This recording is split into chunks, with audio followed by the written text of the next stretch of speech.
اعوذ باللہ من الشیطان اللعین الرجیم بسم اللہ الرحمن الرحیم وبہ نستعین واللہ خیر ناصر و معین۔ اسلامی عقائد اور کلام میں ایک بڑا ہی حساس اور اہم موضوع بدع ہے۔ بدع کے موضوع کے حوالے سے عام طور پر معاشرے میں کچھ لوگ غلط فہمی کا شکار ہیں اور کچھ لوگ غلط فہمی پھیلاتے ہیں۔ دیکھنے کی ضرورت ہے کہ مکتب اہل البیت یعنی اہل تشیع جو ائمہ ہدیٰ علیہ السلام کی امامت و ولایت و خلافت کے قائل ہیں، ان کی نظر میں قرآن کریم میں بدع کا عقیدہ کس مفہوم میں ہے اور اس کا مطلب کیا ہے، اس کو سمجھنے کی ضرورت ہے۔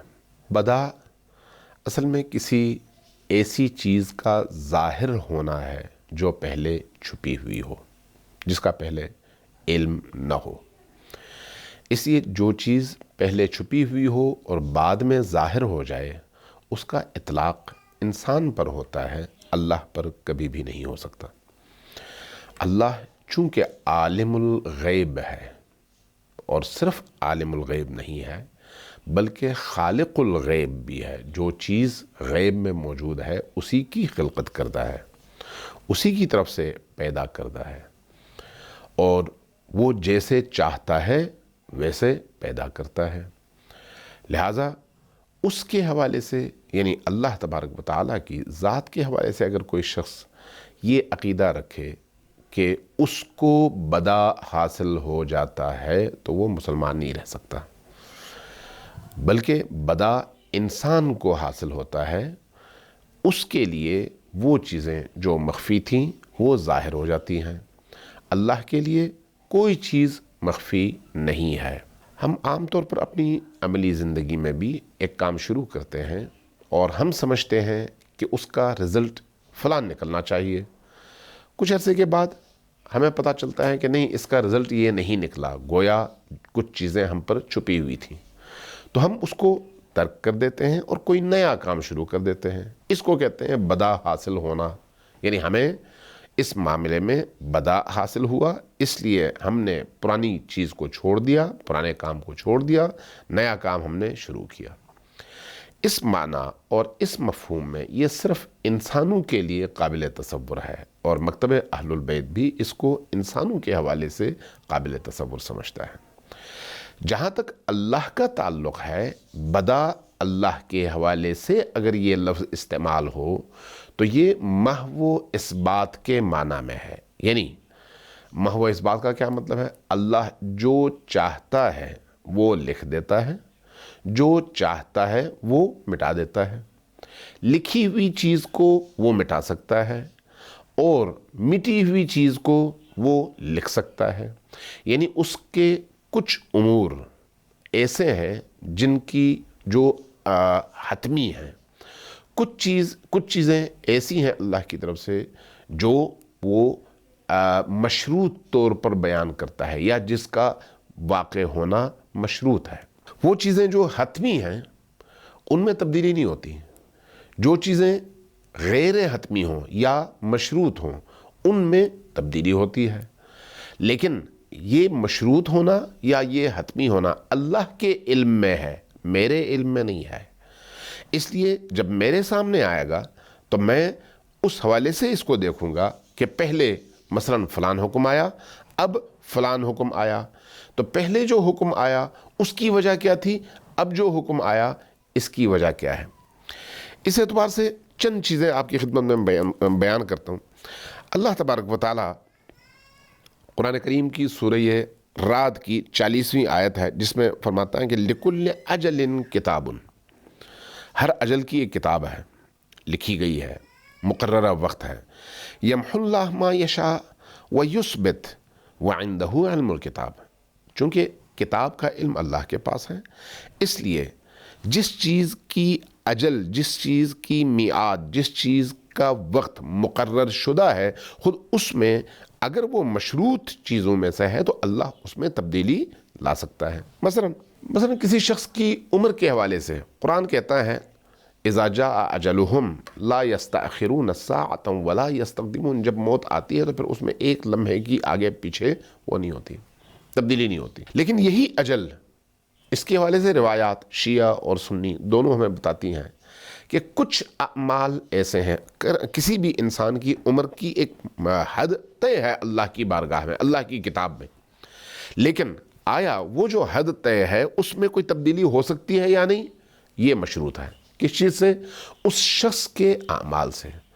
اگر وہ بعض ایسے اعمال انجام دیتا ہے جو عمر کے بڑھانے کا باعث بنتے ہیں تو اللہ اس میں اضافہ کر دیتا ہے۔ اگر کوئی ایسا انجام دے کام جو عمر کو گھٹانے کا باعث ہے تو اللہ اس کی عمر کو کم کر دیتا ہے، جبکہ علم خدا میں اس کی عمر جو ہے پہلے سے لکھی گئی ہے، جو لکھی گئی ہے وہ مشروط ہے۔ اگر اس نے یہ کام انجام دیا تو عمر بڑھ جائے گی، یہ کام انجام دیا تو عمر گھٹ جائے گی۔ اللہ کے علم میں ہے، میرے علم میں نہیں ہے، میرے لیے یہ بدا ہے، اگر اس میں کوئی تبدیلی آتی ہے تو یہ میرے لیے بدا ہے، لیکن اللہ کے لیے علم ہے، لیکن ایسا علم جس میں وہ تغیر اور تبدل پیدا کر سکتا ہے اور جس کی ماہیت کو چینج کر سکتا ہے۔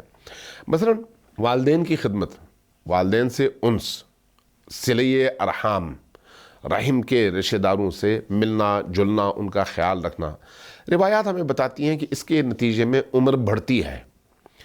اچھا، اس کا مطلب ہے کہ جو عمر طے شدہ ہے اس میں اللہ اضافہ کر دیتا ہے۔ پہلے تو طے شدہ تھی، 60 سال تھی، لیکن اس نے چونکہ یہ عمل انجام دیا اس لیے اس کی 5 سال عمر بڑھ گئی، 10 سال عمر بڑھ گئی، جبکہ کتاب میں کیا لکھا تھا 60 سال، اللہ نے اس میں تبدیل کر دی۔ یمحو اللہ، محو کر دیتا ہے، مٹا دیتا ہے، ویثبت، اور دوبارہ لکھ دیتا ہے، ما یشاء، جو اللہ چاہتا ہے۔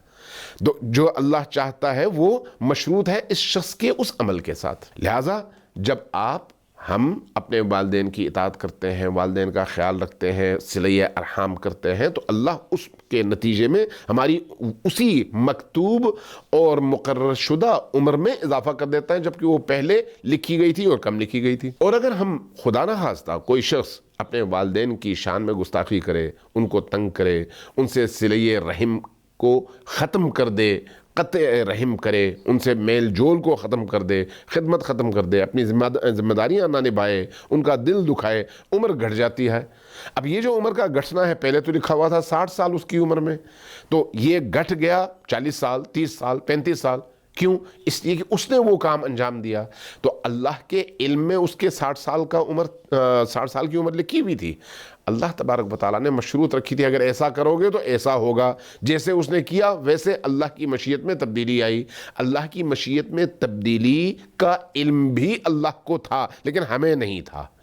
جب ہم نے یہ کام کیا تو اس کے نتیجے میں یا عمر بڑھ گئی یا عمر گھٹ گئی۔ اس کو ہم بدا کہتے ہیں کلامی اصطلاح میں۔ بدا یعنی ایک چیز کا غیب سے ظہور میں آنا، جب ہمیں نہیں معلوم تھا اس سے ہمارے علم میں آنا، خفا سے ظہور میں آنا۔ ہمارے لیے بالکل درست ہے لیکن اللہ کے لیے نہیں، اللہ کے علم میں وہ چیز موجود ہے۔ یہ جو محو اثبات یا بدا کا عقیدہ ہے، یہ ہم اللہ کے حوالے سے یقین رکھتے ہیں۔ یہ دینی تعلیمات میں سے ایک بنیادی تعلیم ہے اور مکتب اہل البیت میں اس کو بہت زیادہ اہمیت حاصل ہے۔ کیوں اہمیت حاصل ہے؟ اس لیے کہ یہی محو اثبات اور یہی بدا کا عقیدہ انسان کے اندر کام کرنے کا، محنت کرنے کا اور عبادت کرنے کا، اللہ کی اطاعت کرنے کا، اللہ کی طرف لوٹنے کا جذبہ پیدا کرتا ہے اور اس کو مایوسی سے نکالتا ہے۔ اگر اس کو یہ علم ہو کہ میری قسمت میں تو کوئی تبدیلی نہیں آنی، جو لکھا گیا ہے وہ لکھا گیا اور اس میں کوئی تبدیلی نہیں آنی، تو اس صورت میں کبھی بھی خیر کی طرف نہیں آؤں گا۔ لیکن اگر مجھے یہ معلوم ہو کہ میں جتنا بھی برا ہوں، اگر میں کوئی نیک کام کروں تو اس کے نتیجے میں میری زندگی میں تبدیلی اللہ لا سکتا ہے، اس لیے کہ وہ یمحو اللہ ویثبت ما یشاء کا مالک ہے، تو اس صورت میں میری زندگی میں تبدیلی آ سکتی ہے اور وہ تبدیلی میرے اپنے ہاتھ سے آ سکتی ہے۔ لہٰذا محو اثبات کے اس عقیدے کو مکتب تشیع میں بہت بنیادی حیثیت حاصل ہے اور اس کو بہت زیادہ اہم گردانا جاتا ہے۔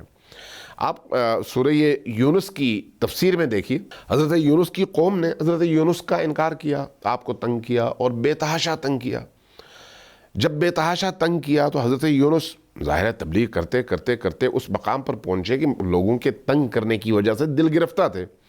آپ کی قوم میں دو افراد تھے، ایک عابد تھا اور ایک عالم تھا۔ اس کو قرطبی نے اپنی تفسیر میں بیان کیا ہے۔ عالم اور عابد دونوں ساتھ بیٹھے ہوئے تھے۔ حضرت یونس سے عابد نے کہا کہ یا یونس، آپ اللہ سے دعا کیجئے کہ اس قوم پر اللہ عذاب نازل کرے۔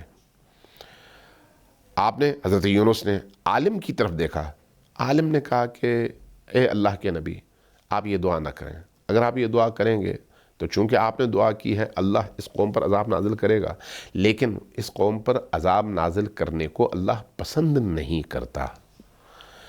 بہرحال عابد نے اصرار کیا، آپ نے اس قوم کی تباہی کی دعا مانگی، اور دعا مانگنے کے بعد جس شب اللہ تبارک و تعالیٰ نے وعدہ کیا کہ ہاں ان پر میں اپنا عذاب بھیجوں گا، جس شب عذاب نازل ہونا تھا، حضرت یونس علیہ السلام اعلان کر کے گاؤں سے، اس آبادی سے نکلے کہ آج عذاب آنے والا ہے، اس لیے میں گاؤں سے نکل رہا ہوں۔ گاؤں والے بت پرست تھے، حضرت یونس کی نبوت کو انہوں نے قبول نہیں کیا تھا، لہٰذا اس عنوان سے وہ کانشس تھے، خبردار تھے، ہوشیار تھے، سمجھدار تھے کہ کہیں اگر حضرت یونس نے ایسا کوئی کام کیا تو اس کا مطلب یہ ہے کہ وہ سچے نبی ہیں۔ جب ان کو یہ پتا چلا کہ حضرت یونس قوم کو چھوڑ کر باہر جا رہے ہیں اور فرما رہے ہیں کہ اب عذاب نازل ہونے والا ہے اس لیے میں نکل رہا ہوں، تو پریشان ہوئی پوری قوم۔ حضرت یونس عابد کے ساتھ نکل گئے، عالم اس معاشرے میں ٹھہر گیا۔ جب عالم ٹھہر گیا تو سارے لوگ جمع ہوئے حضرت یونس کے اس مصاحب عالم کے پاس ٹھہر گئے، کہا کہ آپ ہماری رہنمائی کریں، ہم کیا کریں؟ عالم نے کہا کہ یوں کرو، اب تو عذاب نازل ہونے والا ہے، اس سے بچنے کا ایک ہی راستہ ہے کہ جہاں جہاں تم لوگ ہو سب جمع ہو جاؤ، بچوں کو ماؤں سے الگ کرو، بیویوں کو شوہروں سے الگ کرو، تمہارے جو مال مویشی ہیں ان میں بھی نر کو مادہ سے الگ کرو، وہ جو بچے ہیں جانوروں کے ان بچوں کو ماؤں سے الگ کرو۔ الگ الگ کرنے کے بعد سب الگ الگ بیٹھ کر اللہ سے اپنے گناہوں کی مغفرت مانگو، توبہ کرو، پلٹ آؤ، حضرت یونس کی نبوت کا اقرار کرو، اللہ کی توحید کا اقرار کرو، اللہ اپنا عذاب ٹال دے گا۔ تمام قوم نے یہی کام کیا۔ جب تمام قوم نے یہی کام کیا تو وہ جو عذاب کا وعدہ اللہ نے کیا تھا حضرت یونس سے، اور حضرت یونس اس آبادی سے نکلے اسی لیے تھے کہ عذاب آنے والا ہے، اور یہ کہہ کر نکلے تھے کہ عذاب آئے گا، لیکن عذاب نہیں آیا۔ کیوں نہیں آیا؟ حضرت یونس کو جو چیز مخفی تھی وہ اس کے بعد پتہ چلی، بدا حاصل ہوا۔ اللہ نے چونکہ ان لوگوں کے توبہ کے ساتھ مشروط کی ہوئی تھی، اگر عذاب آنا چاہے تو کوئی شخص اگر توبہ کرے اور وقت سے پہلے توبہ کرے تو اللہ اس کے توبے کے نتیجے میں عذاب کو تبدیل کر دیتا ہے، عذاب کو روک دیتا ہے۔ لہٰذا اللہ تبارک و تعالیٰ کے اس ارادے کی وجہ سے، اس مشیت کی وجہ سے عذاب رک گیا اور حضرت یونس واپس آئے، لوگوں نے حضرت یونس کی نبوت کو قبول کیا اور اللہ کی وحدانیت پر ایمان لے آئے۔ اب ذرا اس حوالے سے دیکھیے کہ امیر المؤمنین علی ابن ابی طالب علیہ السلام دعائے کمیل میں ہمیں بہت خوبصورت انداز میں متوجہ کرتے ہیں، فرماتے ہیں کہ اللہم اغفر لی الذنوب التی تحت کل عصم۔ کچھ ایسے گناہ ہیں جن کا انجام دینا انسان کو معاشرے میں بے آبرو کرتا ہے۔ بے آبرو کا کیا مطلب ہے؟ یعنی اس کی عزت تار تار ہو جاتی ہے اور لوگوں کے سامنے اس کے عیوب ظاہر ہوتے ہیں۔ تو اللہ نے مشروط کیا ہے اگر تم یہ گناہ کرو گے تو ایسا ہوگا۔ اب اگر وہ گناہ کرنے کے بعد انسان معافی مانگے تو ایسا نہیں ہوگا، اس کا مطلب ہے بدا حاصل ہو گیا۔ اس بدا کا کیا مطلب ہے؟ اللہ کا پہلے جو علم تھا وہی علم ہے، لیکن مشروط ہے اگر تم ایسا کرو گے تو میں تبدیل کروں گا، اور وہی وہ کر رہا ہے۔ یمحو اللہ ویثبت ما یشاء۔ امیر المومنین فرماتے ہیں کہ اللہم اغفر لی الذنوب التی تنزل النقم، سختیاں نازل کرنے والے گناہ، ان گناہوں کو معاف کر دے۔ یا اللہ وہ گناہ جو بلاؤں کے نزول کا باعث بنتے ہیں، تنزل البلاء تغیر النعم، وہ گناہ جو نعمتوں کو تبدیل کر دیتے ہیں۔ یعنی اس کا مطلب ہے نعمت آپ کی تقدیر میں لکھی ہوئی تھی، بلا نہیں لکھی ہوئی تھی، لیکن آپ نے وہ کام کیا جس کی وجہ سے بلا نازل ہونا چاہ رہی ہے، آپ نے وہ کام نہیں کیا جس کی وجہ سے نعمتیں تبدیل نہ ہوں، نعمت تبدیل ہو رہی ہے آپ کے کسی بد عملی کی وجہ سے، تو اللہ تبارک و تعالیٰ کی بارگاہ میں جب انسان ایسے کسی گناہ کے نتیجے میں، برے عمل کے نتیجے میں واپس پلٹ کر توبہ کر کے اللہ کی بارگاہ میں ہاتھ پھیلاتا ہے، تو اللہ تبارک و تعالیٰ کے اسی علم کے نتیجے میں جو اس کو حاصل ہے، جو اس کا خالق ہے، جو اس کا مالک ہے، وہ اس شخص کی تقدیر میں تبدیلی کرتا ہے، اور یہ تبدیلی بھی اس کے علم میں ہے۔ ایسا نہیں ہے کہ اس کے علم میں نہ ہو، اس کے علم میں ہے۔ ہاں، بشر کے علم میں نہیں تھا، بشر کے علم میں نہیں تھا۔ جب اس نے یہ انجام دیا تو وہ تو اس یقین کے ساتھ تھا نا کہ اب تو مجھ پر عذاب نازل ہونے والا ہے، لیکن چونکہ مشروط تھا، اللہ تبارک و تعالیٰ نے اس کے لیے ایک دروازہ کھلا چھوڑا تھا،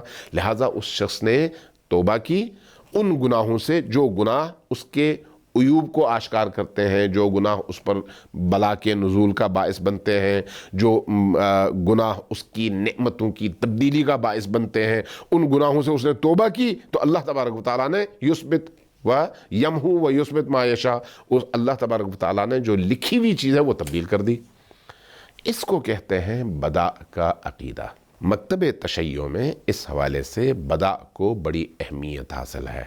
اب ہم اصول کافی کی پہلی جلد میں کچھ روایات اور کچھ احادیث اہل البیت علیہم السلام سے منقول ہیں، میں آپ کے سامنے وہ احادیث پڑھتا ہوں، ذرا غور کیجئے گا۔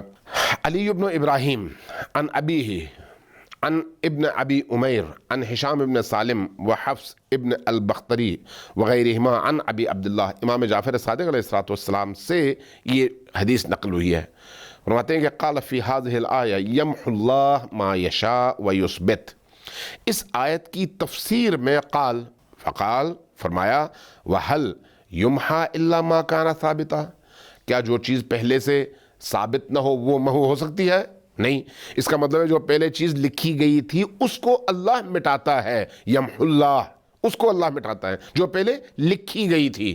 لکھنا بھی اس کے علم میں تھا، مٹانا بھی اس کے علم میں تھا، لیکن مٹانا مشروط تھا اس شخص کے عمل کے ساتھ، اس شخص کے بیہیویئر کے ساتھ، اس شخص کے اندر پیش آنے والی تبدیلی کے ساتھ۔ اور آگے فرمایا وَهَلْ يُثْبِتْ إِلَّا مَا لَمْ يَكُنْ، جو چیز پہلے نہ ہو اسی کو لکھا جاتا ہے، جو پہلے سے لکھی ہوئی ہو اس کو دوبارہ نہیں لکھا جاتا۔ تو اس کا مطلب ہے کہ جو نہیں ہے اس کو بود بنا دیتا ہے اللہ، اور جو ہے اس کو نابود کر دیتا ہے اللہ۔ یمحو و یثبت، لکھتا ہے مٹاتا ہے، اس کا لکھنا بھی انسان کے عمل سے مشروط ہے اور اس کا مٹانا بھی انسان کے عمل سے مشروط ہے۔ اسی طرح سے ایک اور حدیث میں امام صادق علیہ السلام فرماتے ہیں کہ قال ما بعث اللہ نبیا، اللہ تبارک و تعالیٰ نے کسی نبی کو مبعوث نہیں فرمایا حتی یأخذ علیہ الثلاث خصال، یہاں تک کہ اس سے 3 خصوصیات کا اقرار نہ لیا ہو۔ الاقرار لہ بالعبودیہ، سب سے پہلا اقرار یہ لیا کہ تم عبودیت اور بندگی اختیار کرو گے۔ دوسرا وخلع الانداد، ہر طرح کے شرک سے اپنے آپ کو بچاؤ گے، اللہ کی بارگاہ میں اللہ کی ذات کے ساتھ کسی کو شریک تم کبھی بھی نہیں بناؤ گے۔ دوسرا وعدہ یہ لیا تمام انبیاء سے۔ اور تیسرا وعدہ کیا تھا؟ وَأَنَّ اللَّهَ يُقَدِّمُ مَا يَشَاءُ وَيُؤَخِّرُ مَا يَشَاءُ، اللہ جس چیز کو چاہے گا مقدم کر دے گا، جس چیز کو چاہے گا مؤخر کر دے گا۔ تو گویا یہ جو تصور ہے بدع کا، یہ اہل البیت کے مکتب کا خاصہ ہے۔ اہل سنت کے ہاں بھی اس سے ملتا جلتا ہی عقیدہ ہے، لیکن بعض بیمار ذہن لوگ اس کو تشیع کے لیے تان کا باعث بنانے کے لیے اپنی طرف سے مختلف چیزیں خود ایجاد کرتے ہیں، خود پیدا کرتے ہیں، خود بناتے ہیں اور نسبت دیتے ہیں تشیع کے ساتھ۔ مکتب تشیع ان تمام غلط باتوں سے بری ہے، ان تمام باتوں سے پاک ہے۔ مکتب تشیع کا عقیدہ قرآن کے عقیدے کے بالکل مطابق شفاف اور بالکل نکھرا ہوا ہے، اور اس کے لیے ہمارے پاس اللہ کی کتاب بھی ہے اور رسول کی احادیث بھی ہیں۔ اس حوالے سے احادیث بہت زیادہ ہیں، اور اس کے ذیلی موضوعات بھی بہت زیادہ ہیں، لیکن چونکہ وقت کم ہے اس لیے ان تفصیلات میں ہم نہیں جاتے۔ والسلام علیکم ورحمۃ اللہ وبرکاتہ۔